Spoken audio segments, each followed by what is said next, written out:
Hello and welcome. I'm Hayla Alawi, Atmosphere Press's Book Publicity and Events Manager. Thank you so much for joining us for this live author reading. In this reading, we're featuring four award-winning Atmosphere Press authors. We're going to be hearing from Natalie Musgrave Dossett, reading from the historical fiction novel Sarita, Robin D'Amato, reading from the contemporary fiction novel Sugar Free, David Linebarger, reading from the nonfiction multimedia book Tennis Players as Works of Art, and Jimmy Sena, reading from the poetry collection Tesla's Walk. At any time, please do use the Q&A box at the bottom of your screen to send in any of your questions for Natalie, Robin, David, and Jimmy. You can also check the Answered tab to see answers to questions that have already been posed. And just for attendees of this panel, we're running an exclusive giveaway for a free signed copy of each of these authors' critically acclaimed books. Just drop your favorite genre in the chat. It can be any genre to enter, and I will announce the winners at the end of the reading. Also, this talk is brought to you by the Eric Hoffer Book Award. The Eric Hoffer Book Award is a leading international independent book award for small, academic, and independent presses, including self-published books. They have a category for every book, multiple honors and special awards, and a $5,000 grand prize. Early registration discount of $60 is available until December 10th of this year. Visit hofferaward.com for information and past results. Atmosphere has had several titles placed in the Eric Hoffer Award, so we're especially honored to collaborate with them to bring you this reading. So let's go ahead and start with our first reader, who is Natalie Musgrave Dossett. Natalie, award-winning author and seventh-generation Texan, grew up in San Antonio. Her love of history and passion for writing were nurtured by wonderful high school teachers and strengthened while earning a BA in history from Vanderbilt University. She lives in Dallas and enjoys a large growing family with her husband. Natalie will be reading from Sarita, a novel, which won the Women Writing the West 2025 Willa Literary Award winner in historical fiction and was the 2024 Laramie Book Awards Grand Prize winner for Americana and Western fiction. Let's welcome Natalie. Thank you so much, Hayla. And thank you for inviting me to be included. I am going to start at the beginning of Sarita. The manufacture, sale, or transportation of intoxicating liquors imported or exported from the United States is prohibited. The 18th Amendment went into effect at midnight on January 16, 1920. Seldom has a law been so extraordinarily difficult to enforce or so flagrantly violated. Chapter 1. Sunlight shifted through the oak canopy above, golden rays glistening on my fingers, slick with blood and gloved in small brown and gray feathers. I picked up another quail from the pile at my feet, popping the head off and snapping the fragile wing bones. As I plucked it clean, small tufts of down sailed away like dandelion seeds, floating with the buzz of locusts and grasshoppers on the summer breeze. The lazy sound reminded me of childhood naps in the shade of the big live oak behind our house, of waking up in a hazy sweat to Mama's dinner call. My mother lay buried under that tree now, and everything had changed. Holding the bird's stiff feet in one hand, I pinched the film of skin around its thigh and peeled it away from the shiny meat underneath. A triangle of shotgun pellets pocked the rose-tinted breast, tiny copper cannonballs that had folded the bird mid-flight and sent it diving to the ground. I picked them out and turned the headless body over to scoop up the wormy intestines, dropping them onto a pile of guts on the ground. Coyotes were probably circling already, nosing the wind. I finished cleaning all the birds, shoved them into a burlap sack, and wiped my hands on the back of canvas trousers, already soiled from a full day of ranch chores. Gathering my gear, I walked over to Buster. The horse had wandered to the edge of a watering hole, grazing on sparse stalks of buffalo grass, not yet burnt crisp by the July sun. As I pushed the 410 shotgun into the saddle scabbard, I paused, sensing a subtle change in the air. The insects had fallen silent. Even the chortling of the white-winged doves roosting in the high branches had stopped. The hair on the back of my neck prickled. Buster raised his head, ears swiveling. Turning in a circle, I searched the heat-wobbled horizon. The surrounding mesquite thicket stood waist-high, not tall enough to hide a horsebacker, but several nearby oak mottes, like the one I stood in, could provide plenty of cover for someone wanting to keep out of sight. A chill ran down my arms despite the near 100-degree temperature, the 4 miles to our house seeming to grow longer. A minute or so passed before the insect noise started back up. Buster let out a snort, nudging my hip. He was ready to head home to the bucket of oats waiting in the barn. Whatever had caused the hush, a bobcat, a fox, must have passed.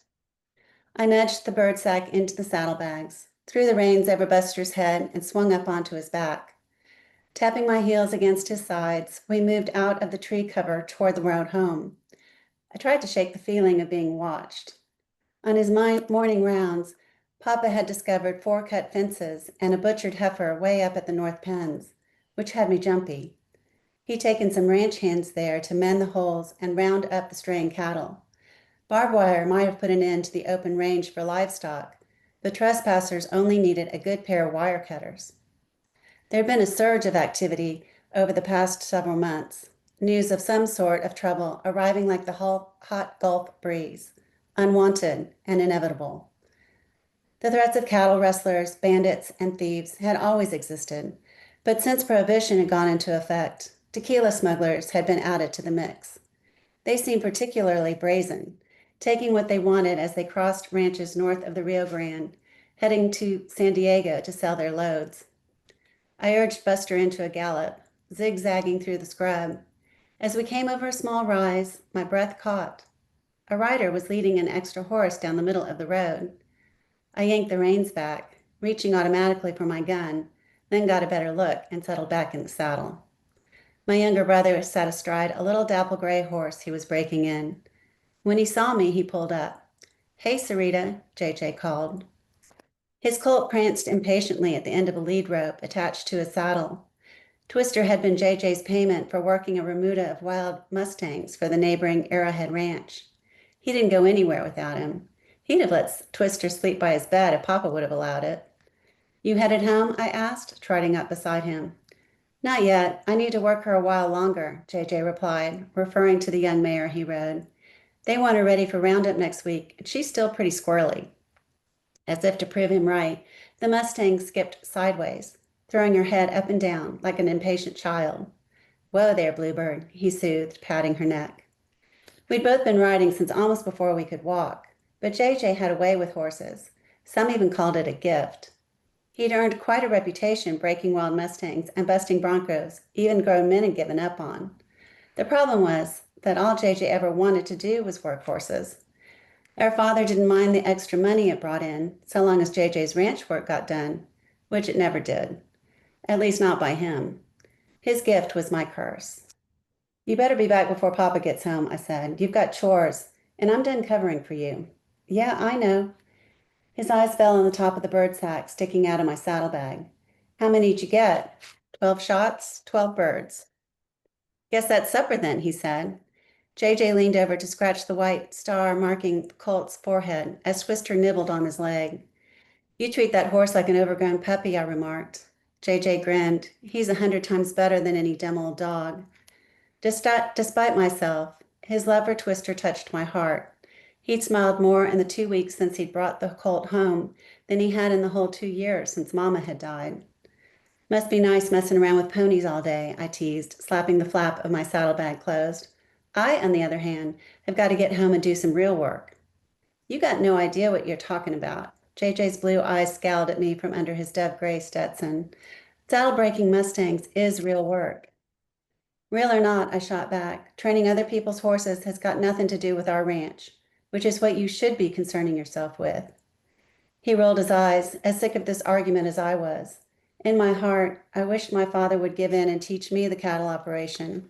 I was better suited to it than JJ, and Papa needed the help. He'd had 2 more bad spells over the last several months. Dr. Andrew had told him his heart was getting weak and he needed to cut back, but he was too damn stubborn to listen. Sooner or later, you're going to have to learn how to run La Bernina like Papa wants, I said. You're 13 already, and he can't work as hard as he used to. JJ sighed and yanked off his hat, running a hand through sweat-damp hair that had grown so long it curled below his ears. You're pissed no matter what I do. You've been mad ever since Jackson left, he said, not looking me in the eye. It ain't my fault he cut and run. Anger crept up my neck. Jackson had vanished about a year ago, 2 weeks after he'd asked me to marry him. No one had heard from him since. For a while, it had been good fodder for gossip. Did something happen to him? Did he get cold feet? Eventually, people found other things to talk about. In spite of all my efforts, it still hurt. It isn't, not ain't, and you need a haircut before people mistake you for a girl, I snapped, glaring until a frown pulled at his mouth. See, I can say hurtful things too. Sorry, he mumbled. Bluebird bounced forward like she was playing hopscotch. JJ shoved his Stetson on and pulled the reins in. We done? She's getting antsy. Guess so. Don't go too far off and don't be late. Yes, ma'am, Miss Sarita, he smirked in a sing-song voice. Ignoring his taunt, I kicked Buster into a canter. I didn't enjoy bossing JJ around any more than he liked me doing it. But Mama's death had put me in charge of running the house and raising him, whether either of us wanted it that way or not. I reached the house pasture and unhooked the latch to the wooden gate. It swung open, old rusty hinges groaning the way Papa did first thing in the morning. I didn't bother to dismount and drag the gate closed, since JJ should be home soon. Buster made a beeline for the big oak doors of the barn, which stood open like two arms, waiting to embrace the smallest breath of air. After dismounting, I pulled the shotgun out of the scabbard, leaning it against the wall, then yanked the birds out of the saddlebags. A pack of black horseflies appeared as soon as I set the bag down, circling like miniature buzzards. I rolled the top of the burlap tighter, then unsaddled Buster and put the rig away in the tack room. After he ate a handful of oats, I walked him out to the corral. He nickered a greeting to the other cow pony in the pen on his way to the water trough. As I dragged the gate closed, several loose boards shook along the bottom. Fixing them was on JJ's to-do list. I glanced down the road past the gate, surprised to see dust boiling up in front of the brush line, less than half a mile away. Maybe JJ would actually be home in time to get some work done. I stepped up on a stump, shading my eyes to get better look. Bluebird materialized in front of the dirt cloud, galloping flat out. JJ bobbed in the saddle with her motion, reins held high. Twister sprinted behind them, long, slender legs flying, loose lead rope sailing next to him. JJ never worked a Greenbroke horse that hard, and running the cattle down the uneven, graveled road could damage his young bones. JJ slapped Bluebird's hip with the end of the reins, urging her even faster. Alarm snaked around my chest as the screen of dust behind them parted, and two riders charged out. JJ wasn't running. He was being chased. Thank you so much, Natalie. You really left us off on a cliffhanger there, but I gotta say, I'm on the edge of my seat waiting to see what happens. And Well, I this know what happens, so that's how good it is. All right. Well, reading next today is Robin D'Amato. Connecticut born, Robin moved to New York City to attend New York University, fell in love with the city, and never left.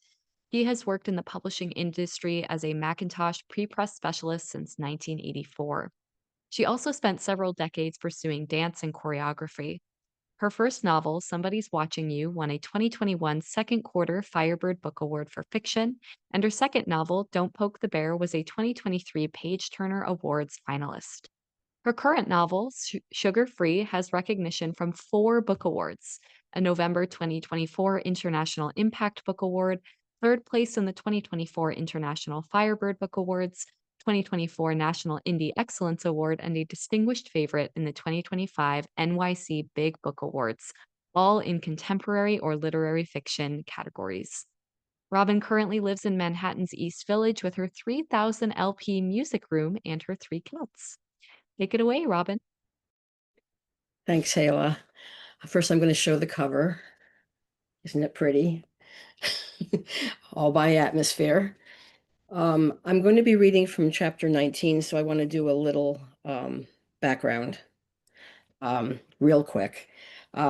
Ginny is the protagonist. She was 5 years old when she started playing basketball in 1965.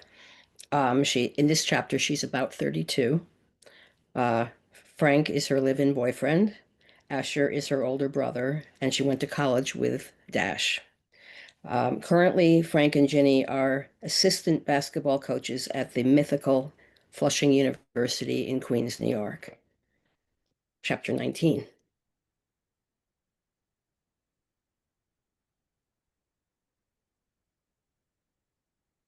In 1991, there was yet another attempt to create a women's pro basketball league, the Liberty Basketball Association. Rumor had it they were going to put players in skin-tight unitards, like they were gymnasts or something, shorten the courts, reduce the size of the ball by an inch, and lower the baskets to 9'2". They reasoned this would make women's games more exciting. Ginny was not interested in supporting these indignities. When the NBA put its male players in Speedos, maybe she'd consider working for a league like that. Probably not even then. There was a televised exhibition game, but the league folded shortly afterward. Ginny felt that was about how long an enterprise like that should have lasted. Frank and Ginny had delegated Asher's albums and stereo to a corner of the sitting room, away from the windows and the heater, closer to the bedrooms. Frank had bought a new cartridge for the turntable when he first set it up and put the speakers in opposite corners of the room. Ginny had been systematically playing the records in alphabetical order so she didn't miss anything. It was taking her years to get through the collection. She was currently on Steppenwolf's The Second. Frank came home during Magic Carpet Ride and stood a moment to listen. Nice tune, he said. I have news. She turned down the music. Flushing U hired a new head coach for the men's team. Was it you? Ginny said. It should be you. Not me. They hired some guy who was coaching for Tampa. Think his name's Dashel something? Dash Hollander? Yeah, that's it. Know him? He's a misogynist, hound dog creep. At least he was in college. I guess that wasn't on his resume, Frank said. He was a big deal. Then he sort of disappeared. I'm surprised he never went pro. All I know is he was head coach at Tampa. Now he's coming to Queens. Great. Problem? He was just obnoxious. Maybe he's mellowed. Anyway, you should have gotten that job. You're only saying that because you live with me. No, I'd say it regardless. Flushing's coaches mingled in the main hall of the athletic center, exactly Dash's style to leave his minions waiting. After 15 minutes, the door opened and someone Ginny didn't recognize entered. The only thing about him that resembled Dash was his height. He had put on weight, and his fabulous silky blonde hair was darkish and graying. Moreover, this man had a pronounced limp which thwarted his signature arrogant strut. People were approaching him with handshakes and smiles. Ginny waited her turn. Dash was almost unrecognizable. Was she as well? Ginny, I heard you were coaching here, short stuff. It's great to see you. Nice to see you too, Dash. She wanted to ask about the limp but didn't want to be rude.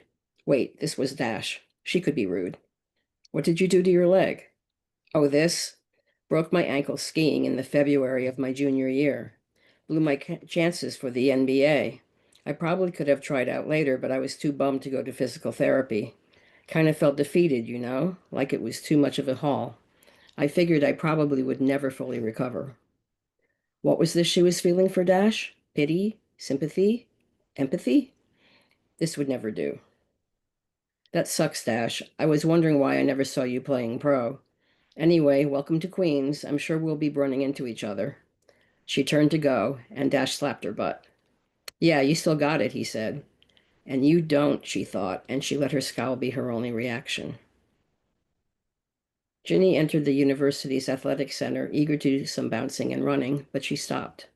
She heard a basketball bouncing in one of the other courts. She slowly opened the door.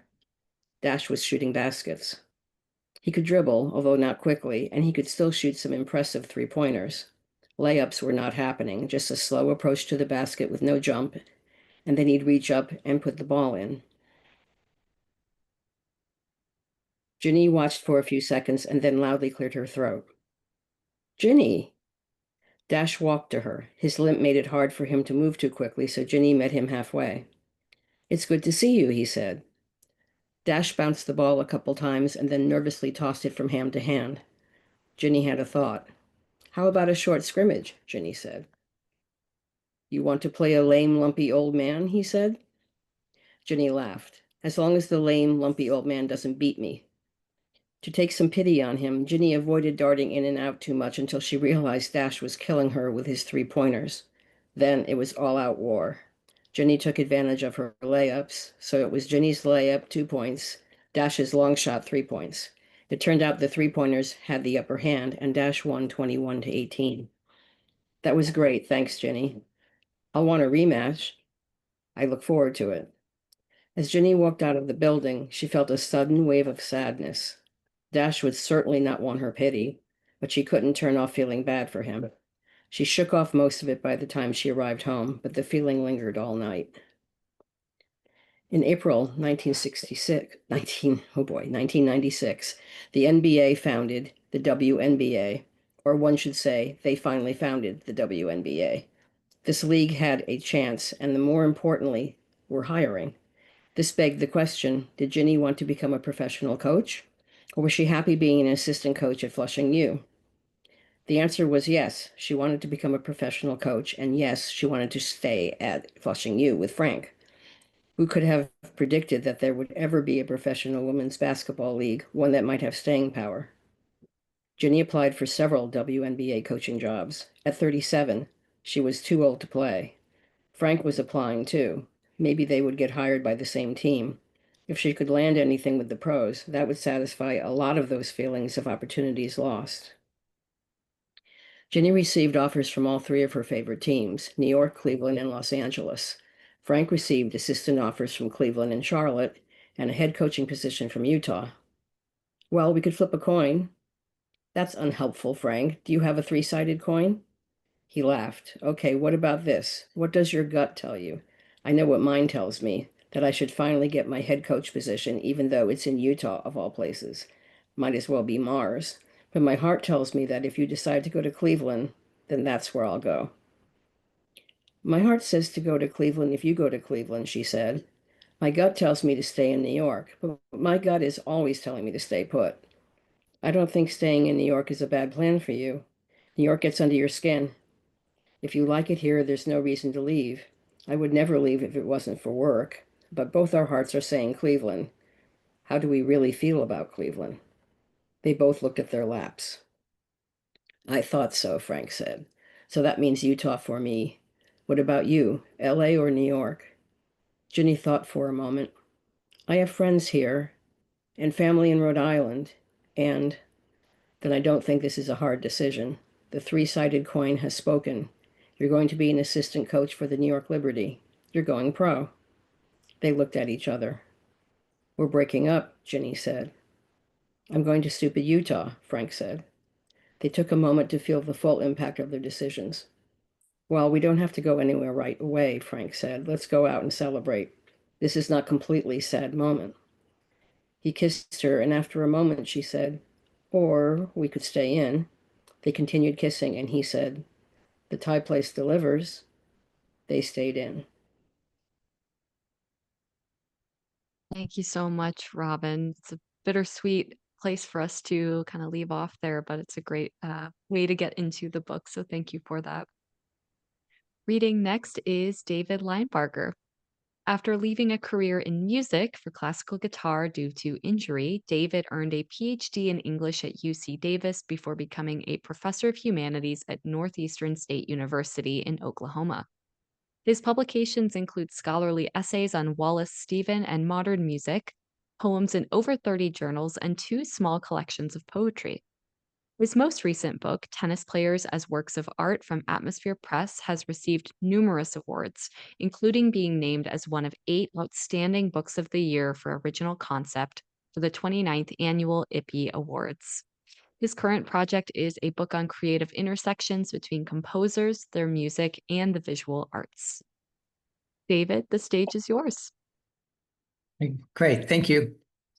So here's the cover of the book, done by Atmosphere Press very beautifully. It has 11 of the works of art that appear in the book. There's over 40 works of art. There's 71 works of art from over 40 artists from all around the world. And the rest of it is short writings on art and tennis, short prose writings. Every piece is different. I'm going to read from 2 of the pieces. The first one is called David Yarrow's Beasts, Sharks, Bears, and Casper Ruud. Here's the photograph from the famous nature photographer David Yarrow, who's famous for his images of beasts. And he did a photo shoot with Casper Ruud, and I asked his agent and he if I could use it, and they said yes. So I wrote on this work. I wrote one little paragraph on his art and one little paragraph on this piece. Yarrow's Beasts. Spend 30 hours in the water with sharks. Follow polar bears from place to place. Study their habitat, their ways. Find the best place in the world to photograph them. All you need is black and white, the sublime of nature. Not God's smiling flowers or psychedelic sunsets, but nature red in tooth and claw. Immersion, intimacy, 2 words that Yarrow lives by. Get as close or closer than Caravaggio did when he painted Christ, so that you're there in the tomb when the body's laid in it. Yarrow's first big photo was a shark fully engaged in a moment of predatory joy. Extraordinary close-ups of bears and bison and lions followed, where the camera lens looks 2 ways, both into the eyes of the predator and into our own momentary terror of Darwinian truth.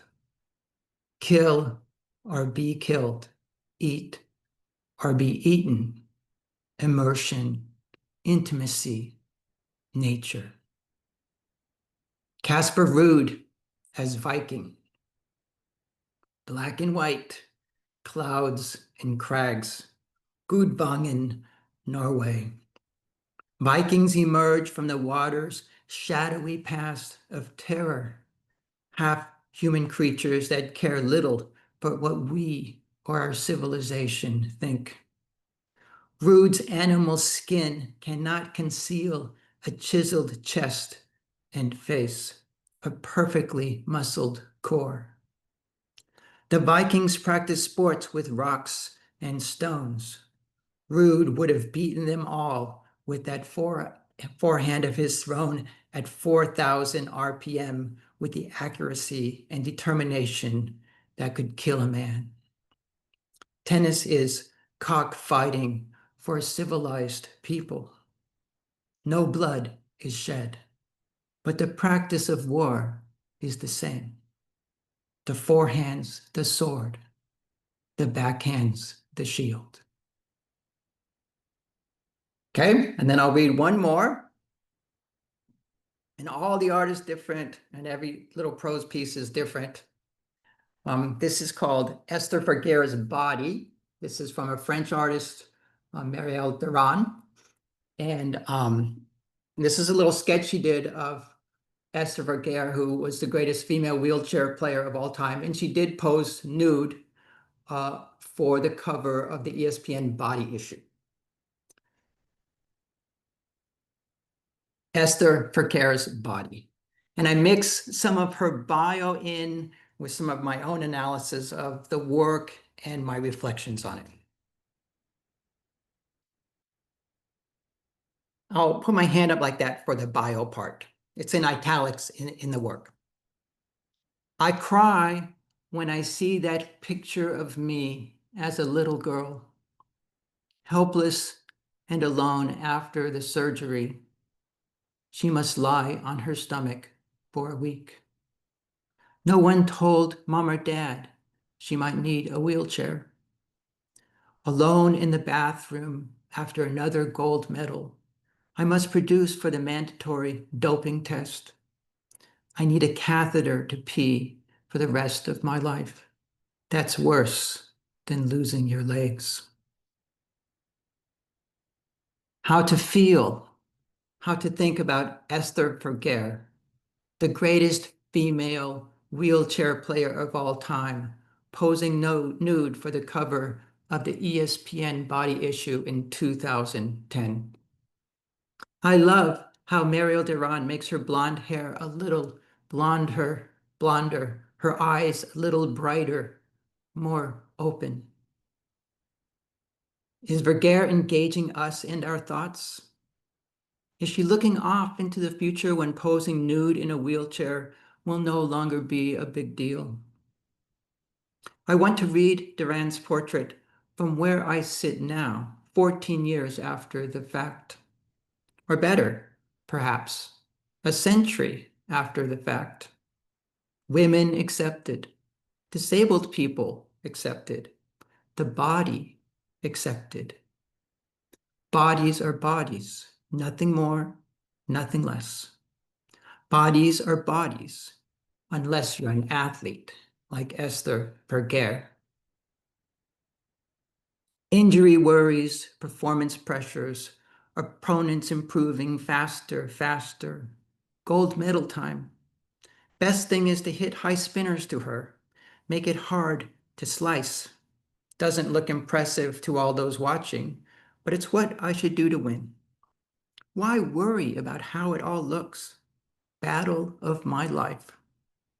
Year after year without losing. An increasing pressure of being expected to win. New sponsors, too, who only know me as a legend who never loses. I double fault, miss shots, family in the stands, Dutch television, too. Why do I feel shame? Easier to pose nude than perform as an athlete? When Donatello sculpts David as the first male nude for over 1,000 years, everyone had different ideas about what the nude body might mean. The body as beautiful, the body as pride, the body as sensuality, the body as shame, the body as the seat of sin. But what about the body as a vehicle for performance? David beats Goliath after all. He stands with one foot on his head. I played with dolls, fought with my brother. My father taught me to ride a bike. Taught me, even after we both knew I would never be able to ride a bike. Thank you so much, David. I think it was clear from that reading that you are very much a poet, so thank you for bringing that to us today. Thank you. And closing us out is Jimmy Sena. Jimmy is a Colorado Springs native and a product of School District 11 and the University of Colorado at Colorado Springs. While growing up, riding his bike to the public library to surround himself with books was constant joy, and this has never changed. His first bookstore job, Three Cheers for Walden Books, set him off on a lifetime of professional literary adventures, and he now makes his living in the university press field and as an elementary school librarian. Apart from bookshelves and cycling, he can be found singing professionally around Colorado in classical, choral, and early music ensembles. August performances had him singing Gilbert and Sullivan at the Crested Butte Arts Festival and again at the Colorado Springs Pioneers Museum, which once was the original courthouse in town and which happens to pop up in his book about Nikola Tesla in 1899 Colorado Springs. His current writing project is a series of linked ghost stories from old Colorado City. So today, Jimmy will be reading from Tesla's Walk, which was longlisted for the MPIBA Reading the West Awards in Poetry. Jimmy, take it away. Hello, it's nice to be here, and I Thank you for inviting me and to be among these great authors. My book is a kind of a strange and quirky thing about the 8.5 months that Nikola Tesla spent here in Colorado Springs, absconded in his experimental barn, where he placed, oops, I lost you. No, there he goes. Yeah, where he experimented with millions of volts of electricity secretly in his barn. He was known to have walked through town alone. He liked to be alone. He stayed here in the Alta Vista Hotel on Cascade Avenue. He walked to his barn about 1.5 miles away every day, came home at night. Here's an old image of the Springs in 1899. Colorado Springs. I included a lot of these colorized old postcards in the book because it seemed to add a sense of realism to what we may have seen if we were there and not just looking at images in black and white.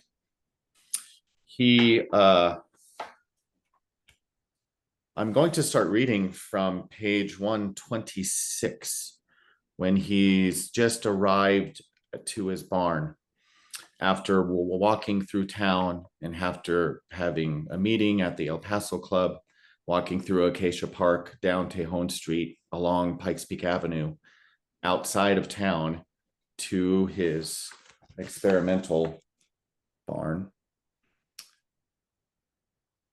which he only stayed in for about 8.5 months before he left to go back to go east to Long Island and finally build that larger laboratory he did out there. So I will, he also wrote his own notes while in town here. And I found inspiration, especially from his August 1st journal entry, which he called Observations. And I use that a lot in this section of the book as he's exploring outside of his barn. And then we will end when he finally fires 100 million volts of electricity out of the mast.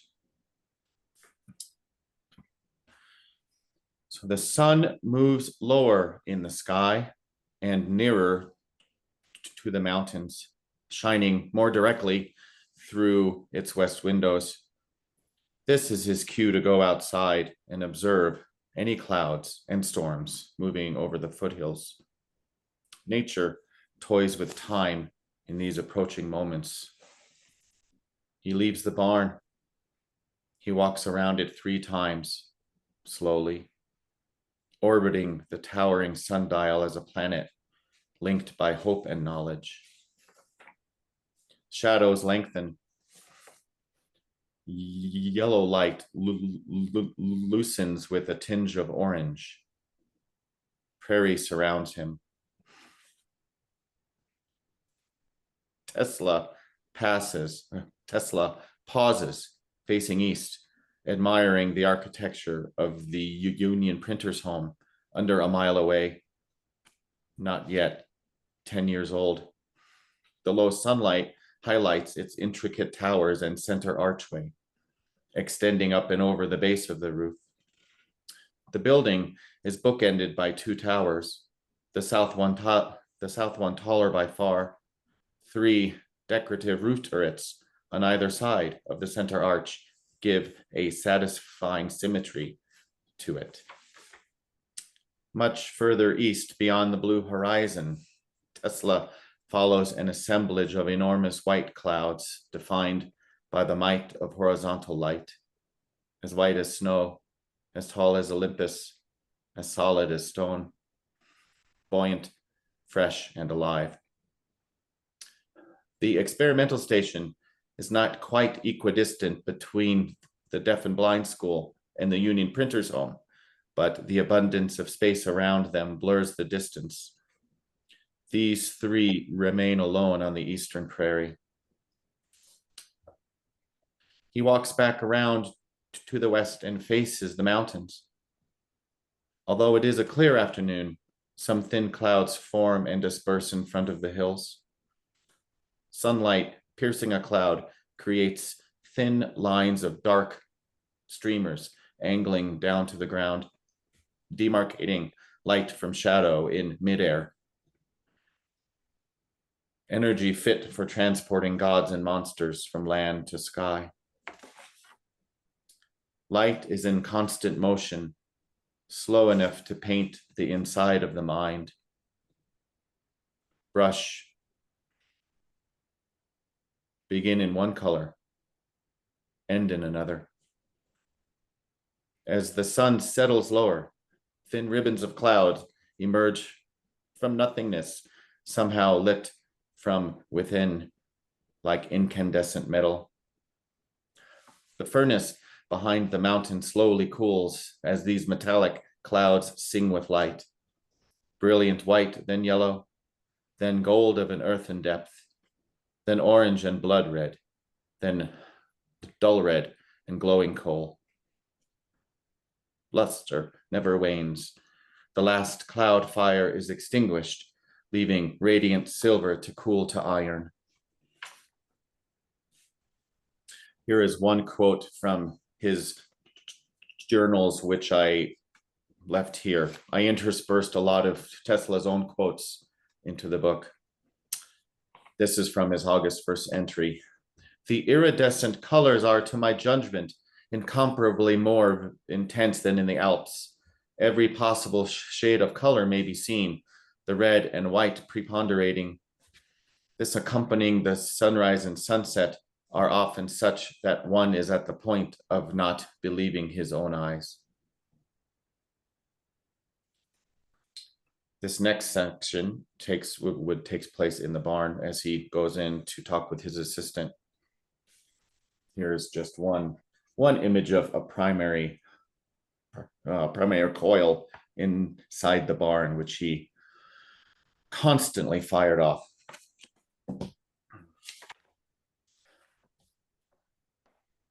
He returns to the barn, and he and Cito, his assistant, raise the mast with its 30-inch copper sphere through the center of the tower to a height of 140 feet. He calls Cito over to the chairs to once more talk through the sequence of events for the experiment this evening. Cole, tonight we will release millions of volts from the top of the mast. I will be outside observing the copper sphere while you manage the switch.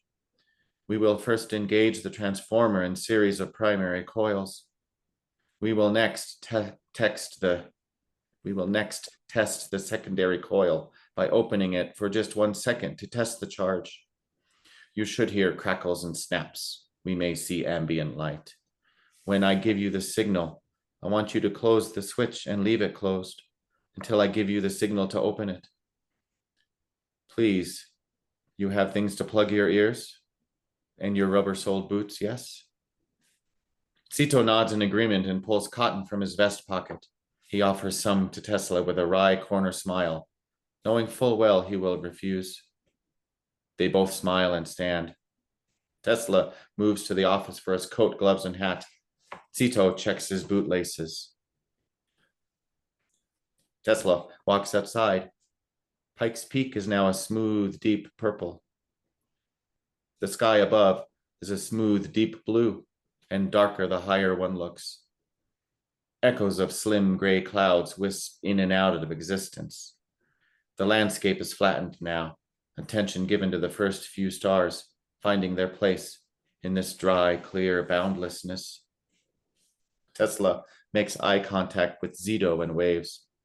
Cito opens the switch, testing the secondary coil. Watery blue light seeps from the barn. Cito makes eye contact with Tesla, who nods. Cito closes the switch. Silence. Snapping sparks, bright blue mist inside the barn. Cannot see Cito any longer. Snapping, crackling, writhing blue, snaking up the mast. Crawling, lightning, making shadows on the roof.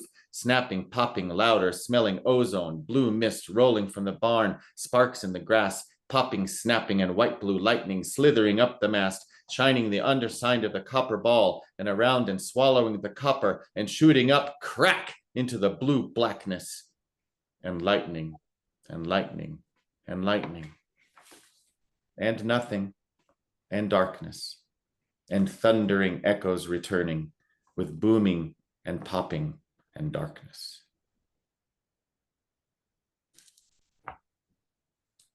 Thank you. Thank you so much, Jimmy. I just love poetry readings, but I think that's just a wonderful place to leave off this reading today. This whole session, I mean.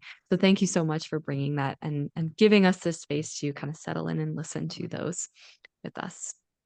So at this time, we have time for our audience Q&A. So if you've got a question for one or more of our authors, you can type those into the Q&A box at the bottom of your screen. We're going to do our best to get to as many questions as we can. This first question is for all four authors. So we'll go in reading order for this question. Do you have a daily plan that you recommend on how many chapters or how many words or paragraphs you must write when you're working on a novel? And of course, if you're working on poetry, you could think of this as, are you trying to meet a poem limit every day, something like that? So, Natalie, do you want to start us off on this one? Sure. I think that's a really personal thing. The writers I know, everyone seems to have a schedule that is their own. For me personally, we have a big family and a lot going on, so sometimes it's hard to stick to writing at a certain time or trying to get a certain number of words in. So for me, I just try to write every day, whatever it is, whether I get a page or a sentence or something flows and I get a lot of words. But as long as I feel like I did something every day, I feel like I'm making progress. Yeah, so not a ton of rigidity, but still that routine at the core of it. Robin, what about you? Or do you have a daily writing routine? I don't have a daily writing routine. I'm actually a lot like Natalie.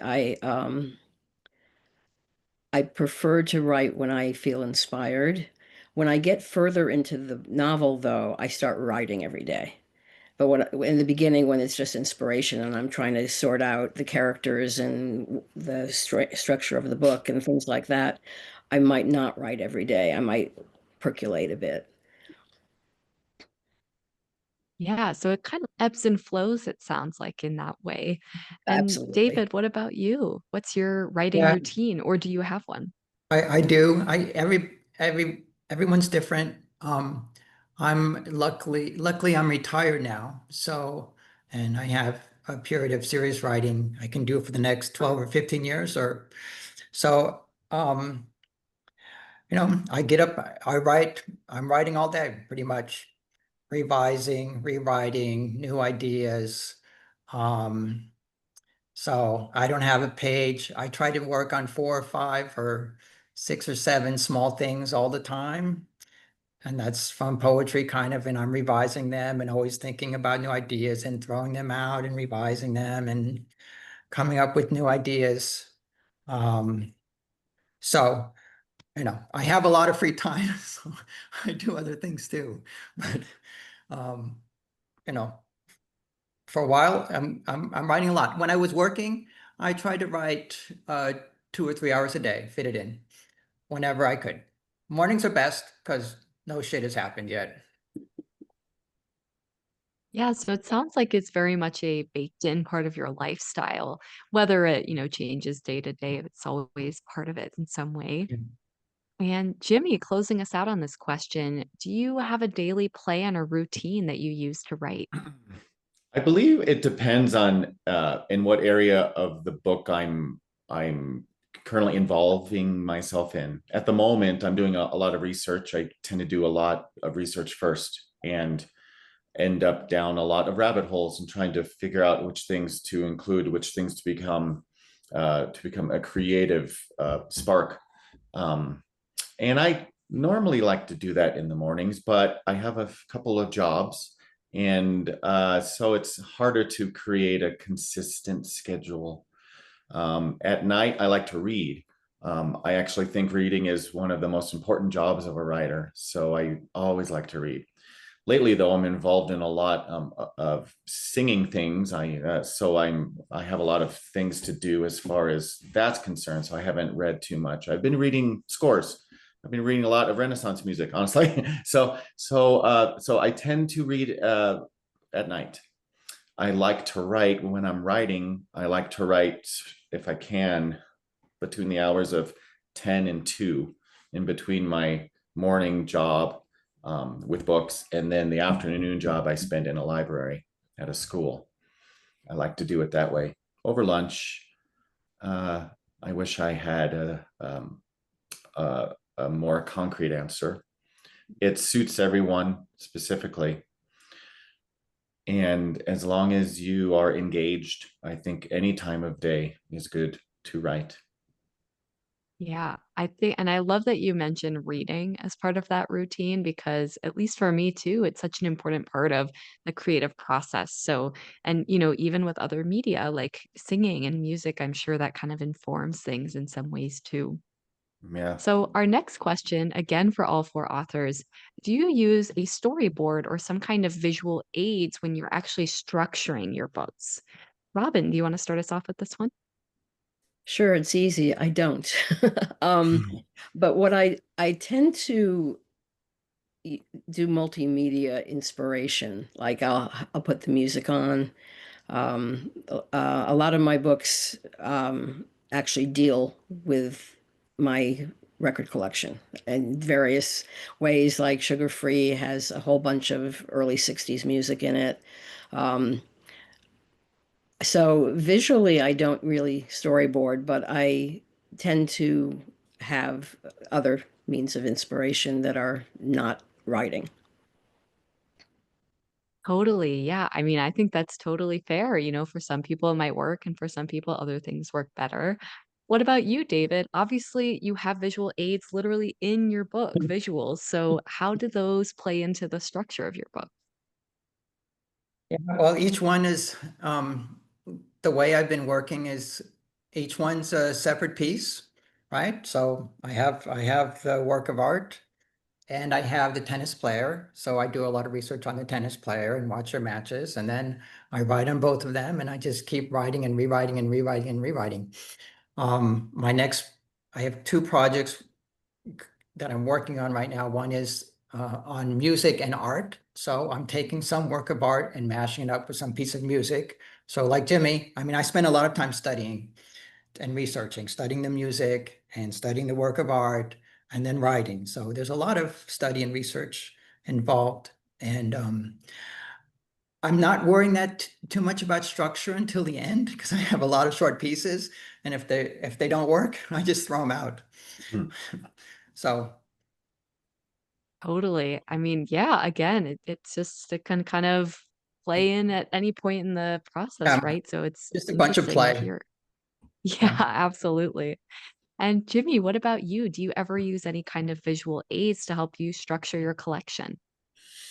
Well, in this book, especially, since it's a almost a walking, uh, it is a narrative which includes a walking tour of 1899 Colorado Springs. I lived in 1899 for a few years, and I don't think my head's out of it yet. So I used a lot of that as inspiration in and acquiring a lot of these excellent old images to these old postcards. I was able to access a time capsule from Colorado College, which was sealed in 1900, then opened 100 years later, which had exactly the kind of images I needed from 1899. Those helped me create something for the reader to hold on to while I'm then writing some words in a more abstract style with a lot of space on the page to try to imagine being there. And we learn about Tesla along the way. So it was a large part of the book as I thought about what I was going to do with all the research. How was I going to just write a book? I didn't want to write a history book. per se. I wanted to honor him and our town in the same way, looking at each other through the same lens.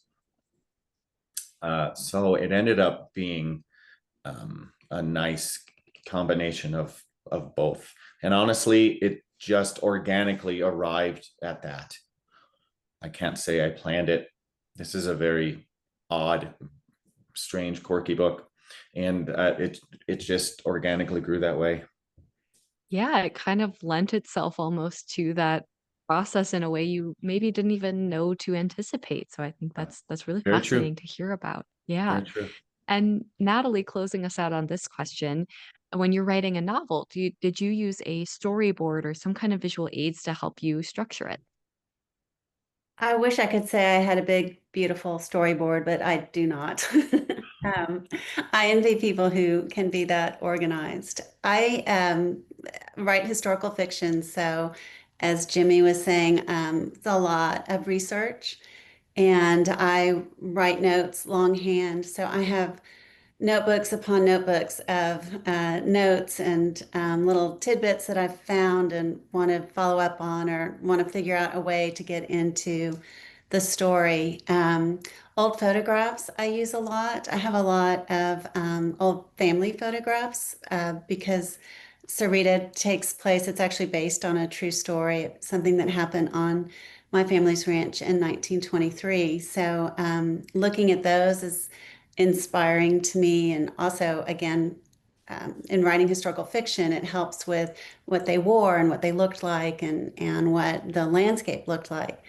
So I do have a lot of old photographs around that I look at a lot, but I don't have the big, gorgeous spider web on my wall. Well, definitely as part of that research process, it seems like that really comes into play. And now we just have time for one more question that I'll pose to all four authors. And I like this question because it kind of maybe leads into what's next. But are there times as writers that you're writing your work, you become distracted with an idea for a new work, or when you become distracted by an idea of writing a sequel? David, do you want to start us off with this one?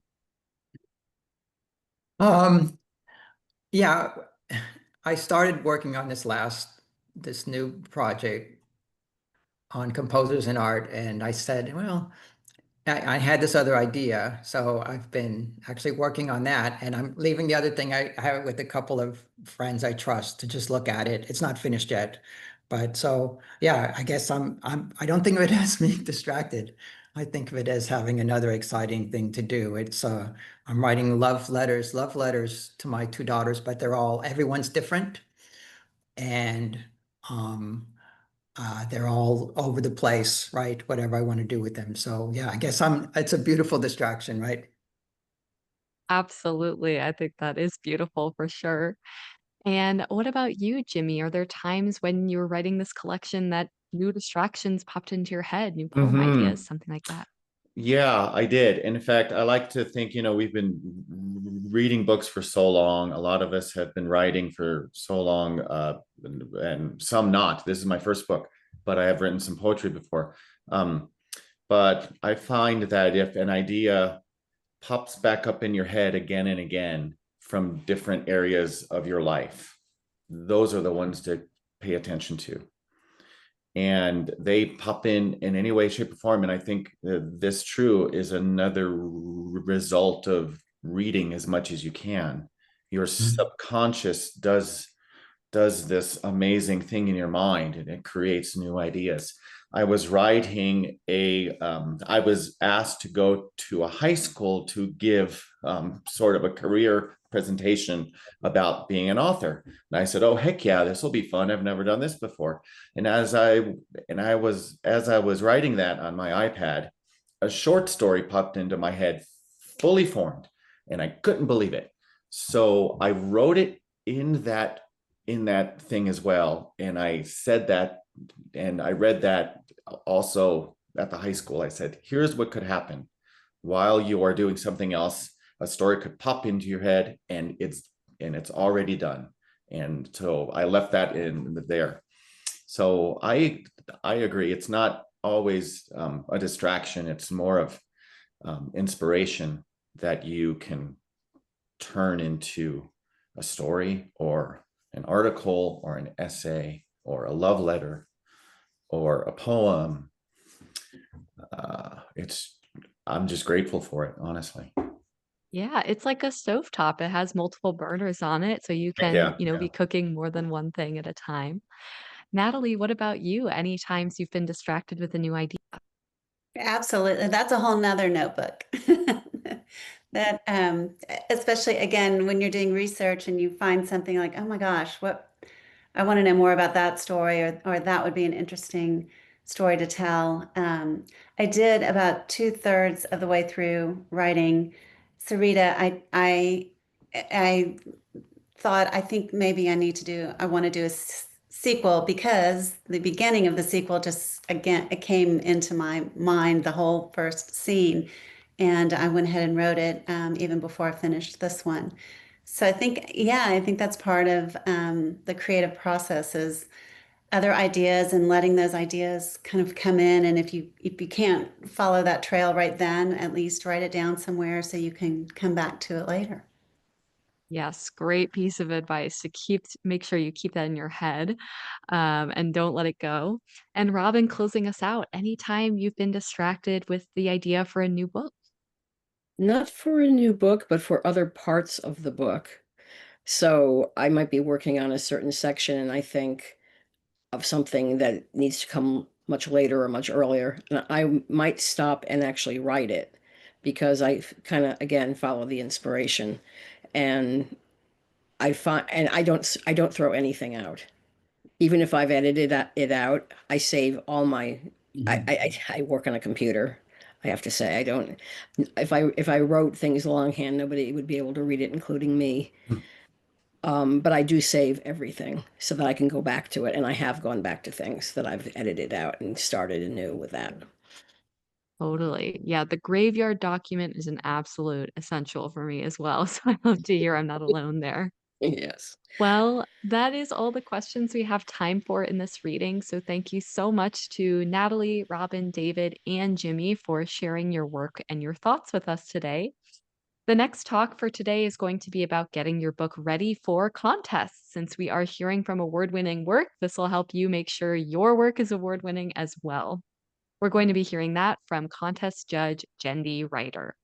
To rejoin the Zoom for Jendi's talk, you'll just click the same link you clicked to join the Zoom for this talk. And while you're in the digital waiting room, you can enjoy excerpts from the audiobook Fractured State by R.M. Tembrell. Thank you again to this talk's sponsor, the Eric Hoffer Book Award. Submit your book now to secure the early bird pricing for their submission costs. I just put the link in the chat. And I'm happy to announce this talk's giveaway winners. The winner of a free copy of Sarita is Anthony Small. The winner of a free copy of Sugar Free is Lerma Swinney. The winner of a free copy of Tennis Players as Works of Art is Jean DeVito. And the winner of a free copy of Tesla's Walk is Robert Bernard. Please look out for an email from Atmosphere this week about arranging the delivery of your prize. And in the meantime, we look forward to seeing all of you in the next talk.